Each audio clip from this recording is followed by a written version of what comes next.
One. All right, everybody. Welcome to the Countless Vlogcast, episode 24. I'm here with filmmaker Cleo Flucker. How are you today, Cleo? Hello, hello. How's it going? So tell us about yourself. Tell us about your craft.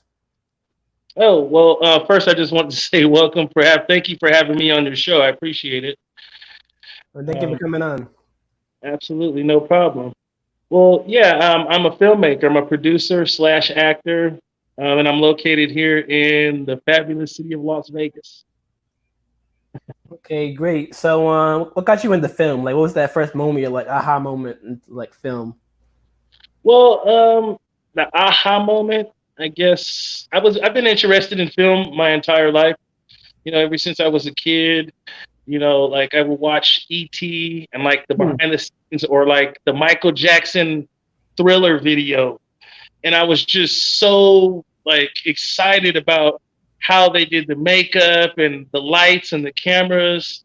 So that's probably like one of my aha moments or as a kid, but as an adult, when I met feature film writer director Conrad Glover, here in Las Vegas, and we connected and we started making projects together. Pretty cool. Wow, that's great, man. So, what was that first film you did that you were like, oh my god, I can do this. I can keep doing this. What was that like? That first film that you like fell in love with that made you created? Well, I think I really fell in love with the process a little bit before the first project that I worked on. It was my brother Charles Charlie J. Jenkins. We call him Charlie J. He's my brother. He is the owner of 784 Films, and we were in Sacramento, California. I think this was like the year 2000 or 1999, and we ran into a couple of other guys. They owned a independent record company called Black Market Records, and they made a feature film called Greedy. And they were showing us the teaser trailer to the feature film, and a lot of guys that were in the movie were saying, "Oh yeah, I made this shot and I made this shot." And as we watched it, it just hit me, boom! Like if these guys can do it, like I can do it, And that was kind of the attitude that I had, And I was just right then. I just told my brother when we left, if those guys can do it, we can do it, and we can do it better as a matter of Yeah, fact. that's great, man. That's great. I don't know. So, what's your favorite part of the process in like filmmaking and producing? Oh man, it's the entire process. Mm. I mean, filmmaking. There's so many different aspects of the film. Like, me in particularly, I like the producing portion. So I really, it's gratifying to, uh, you know, create something from nothing. As a producer, and that's what you have to produce something, right? Obviously. So, and when you have to put all these pieces together and do a lot of networking and just finding the right people, finding the right project, the right script, the right locations, the money, the distribution, the colors, the textures, just everything. It's just, oh man, if you're an artist, that's crazy. Yeah, I can definitely relate to that. It's like a whole process, but man, it's like if you love it, man, then it doesn't feel like work, though, man. Oh, it's not work at all. I Mm. mean, it is work 100%, but Yeah. I absolutely love it. So let's talk about the recent project you created in film. Like, what was that? What's the name of that, and a little about that, like a background story with that. Well, I have two of my last projects that haven't been released. One is called Secrets When the Tables Turn, and I'm the lead producer on that film as well. And we have Car Dead, which is a film that we filmed out in London, and I'm happy about both of those films, and I can't wait for you guys to see it. Yeah. It's really cool. We did Secrets When the Tables Turn here in Las Vegas. So we have Snoop from The Wire. I don't know, you guys probably familiar, maybe. Snoop, I remember Snoop. Okay. Yep, she was on I think Love and Hip Hop New York as well. We have OG Bobby Johnson. We got Bobby Johnson movie. And it was really cool working with him. I've been raised up watching Glenn Plummer, my whole life. He was in Speed 1, Speed 2. He was in Menace to Society. He was OG Bobby Johnson in South Central, and it just like to work with these people has just been, it's amazing. And then we also had Dragon. He's a rapper. He used to rap with DMX. He's been in Cradle to the Grave and Exit Wounds, and with Steven Seagal. So that's pretty cool. And then we also got Marcus Polk. He was the little brother on the TV show Moesha with the big Oh ears. wow, throwback. Yeah, we got him in the film as well. We shot that film actually here in Vegas in 10 days. Wow, that's amazing. Film usually is like at least a couple of months, but 10 days. That's amazing, man. So. Yeah, we cleaned it out. We worked hard on it, and it's actually complete now. We're in the distribution portion of that process now. Sorting all those things out. So you guys will get to see it shortly. It'll probably be in the beginning of next year. Both of the films probably. Okay, great. Congratulations on that, man. So talk a little about working with like creatives, like black creatives, and collaborating with other creatives, like producers and writers. Talk about the importance of that. Oh man, it's great. I read it. I read. It was in an article. It was actually a post on Facebook today, and someone asked about black creatives in the film industry, and I think right now it's a great time. This is a good time for us. There's a lot of content, and everyone wants to consume content. And right now, if you have some urban content, you can most definitely capitalize off of it because there's so many different platforms and so many different eyeballs. There's people to consume. Um, and I think it's great. If that's what I try to do. I try to work with and work with not just black creatives, but all types of creatives. I just when it comes to the art for me, I think it's more so about making the best project possible and working with people that I think that are really cool people to work with at the end of the day and talented first and foremost. So let's talk about your audience. When you're creating this type of movie, like who's your main audience you're trying to reach? Um, Kids, okay, well, it depends what type of film we're working on. I mean, like in the infant stages, when we're creating a project in the development, it depends if I'm working with a writer director. If I'm hired onto a project as a producer and they have the script already, then the script kind of dictates who our audience and who we're going after. If I'm there in the development stages of the script, then I would speak with the writer and the other people, the other producers, and say, hey, you know, um, who's our audience? And this is a very important question that you asked. I think that a lot of creatives, content creators, or filmmakers in the beginning need to make these conscious decisions first. Who is our audience? Who are we going after? How does our cast members reflect the audience and the tone of the people that we're trying to go after in the genre that we're trying to reach? And as far as the distribution side too, if you can do that in the beginning, then you don't have to do it at the end to go out and find out. Because most filmmakers just make their movie, and at the end they say, "Well, what do we do with it? We don't know how to get it onto the platforms." Instead of actually, doing the research and distribution in the beginning stages, so then you don't have to worry about that later on, and then you can work a lot of that stuff out as far as the genre, the markets you're going after, the territories you're going after, and then you can cast accordingly. Because if you want to go out to the Asian market, then you may have Asian cast members, in a specific percentage in your film. You can go after that market, and then you can put that Asian cast member on the box, and then it's easier to sell to that territory. So there's a lot of different factors to determine, what specific market or territory or group you're going after, and you kind of want to make sure you do it correctly, to the best of your abilities. So for your last two projects, who's your target audience for your last two projects you talked about? My most recent was a gangster film. So we actually it was a gangster film. It's titled Card Dead. The teaser trailer is actually on YouTube.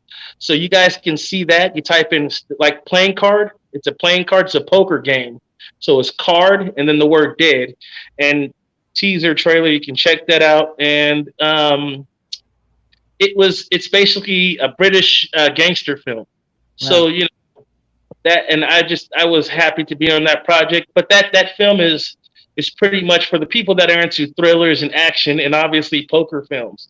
And it for the poker specifically, it would be a niche market, but a lot of people are into the poker. But so you can get that going. But just as a broad angle in the film, like who are we going after? It was obviously the males, and anywhere between 18 and 60, that are into this type of films, action, thriller, and some people dying. Yeah, really So, cool. what's been like the feedback and reviews on your film so far? Oh well, man, I've been excited. I haven't. It's actually been all good, unless I guess I personally, have a personal feeling because we're critical about our own work. Yeah. But it's actually been good. I mean, everybody's been positive feedback. It's nothing but people saying praises and good things. I haven't had anyone really say that, oh, I don't like it.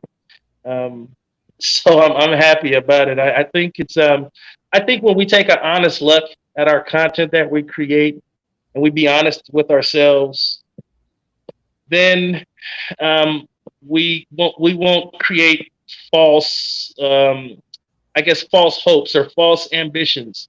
You know, if I tell filmmakers to look at their content and put it right next to your favorite movie on Netflix. Does it stand up to it? Is it quality? Does it sound just like it? Does the artwork look just like it? And if it doesn't, then that's what we need to aim for. Because a lot of content creators and independent filmmakers, like we'll sit around in a room or go to a local theater or watch someone's screener they sent over, and they'll be together and they'll watch it. And we have to be honest with each other. That's the only way for us to get better.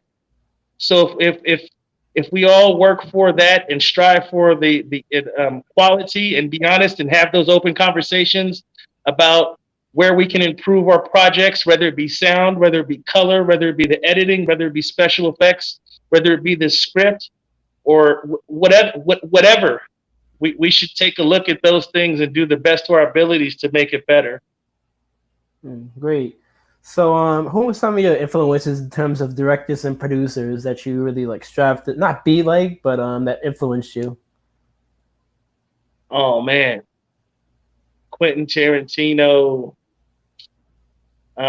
Something about his brain. It's like the stories and some of the shots that he comes up with. It's ridiculous. I like Nolan Ryan, the director of that new feature film that's coming out titled Tenet. He also directed Batman, um, one of the Batmans, the most popular one.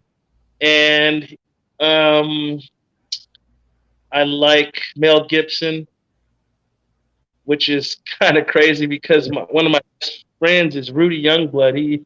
Rudy Youngblood is the lead actor in Apocalypto. I don't know if you ever seen it. Is the I've heard of it. Apocalypto? Yeah.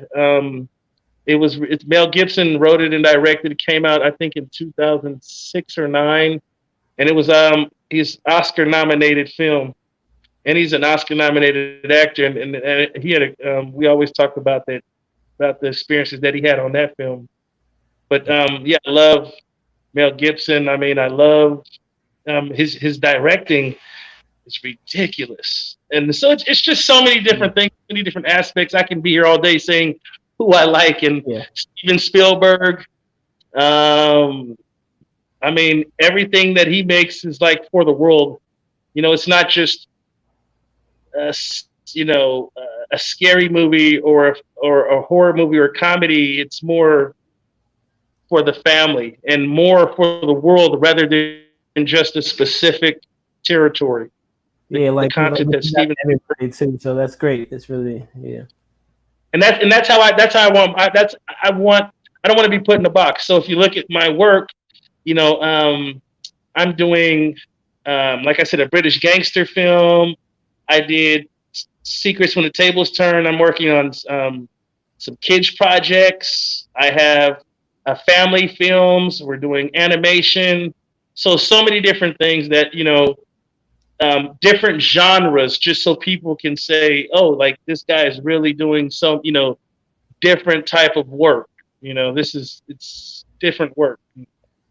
So So in terms of like advice to like younger like filmmakers out there just starting out, maybe like graduating college or in high school thinking about doing film, any advice to them? oh man. um a lot's probably, but I would say you have to go hard. You have to it's unforgiving. You have to, in order to, I guess, kind of like the sayings, in order to, I guess, go where others aren't, you have to be willing to do things that others aren't willing to do, or something similar to that. So it's just about being submerging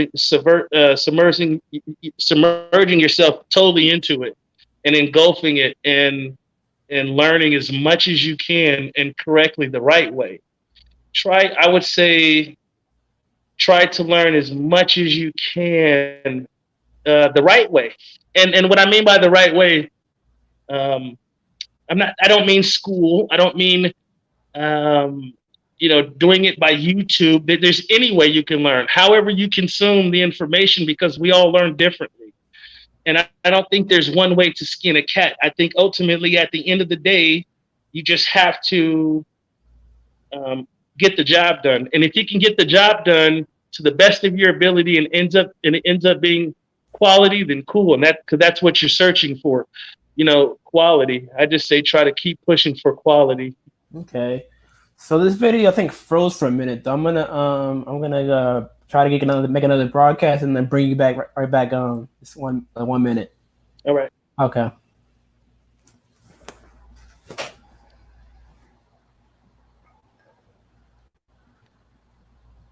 All right, this whole thing froze.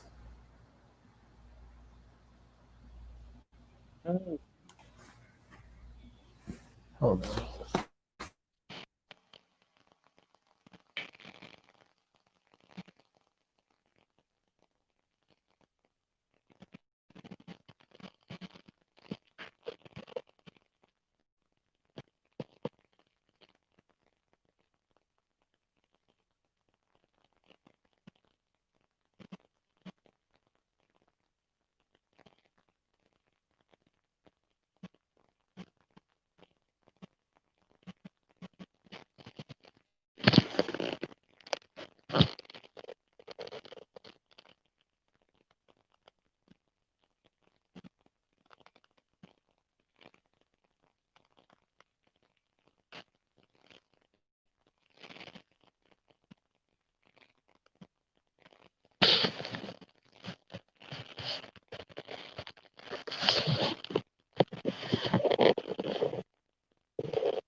Okay, we're back. Sorry about that, man. I don't Hello. know what happened. You hear me? No. No. Yep. Can you hear me? Can you hear me? Yep. Cool. Okay. Yeah, sorry about that, man. Something happened with my computer. I don't know what happened. So Yeah, so we're talking about you're talking about your it was the question about oh yeah the younger filmmakers too. So we were on that question. The next question is what are Okay. some of your present goals?